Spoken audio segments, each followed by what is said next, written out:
ছড়া যে বানিয়েছিল, কাঁথা বুনেছিল, দ্রাবিড় যে মেয়ে এসে গম্বনা শুরু করেছিল আর্য পুরুষের ক্ষেতে, যে লালন করেছিল শিশু, সে যদি শ্রমিক নয়, শ্রম কাকে বলে?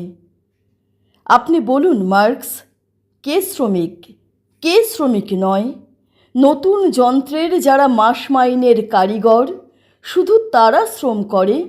শিল্পযুগ যাকে বস্তি উপহার দিল, সেই শ্রমিক গৃহিণী প্রতিদিন জল তোলে, ঘর মোছে, খাবার বানায়। হাড় ভাঙা খাটুনির শেষে রাত হলে ছেলেকে পিট্টি দিয়ে খালি পেটে বসে বসে কাঁদে। সেও কি শ্রমিক নয়? আপনি বলুন মার্কস, শ্রম কাকে বলে? গৃহশ্রমে মজুরি হয় না বলে মেয়েগুলি শুধু ঘরে বসে বিপ্লবীর ভাত রেঁধে দেবে, আর কমরেড শুধু যার হাতে কাস্তে হাতুড়ি। আপনাকে মানায় না এই অবিচার।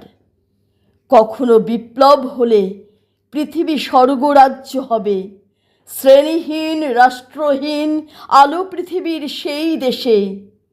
আপনি বলুন মার্কস, মেয়েরা কি বিপ্লবের সেবাদাসী হবে?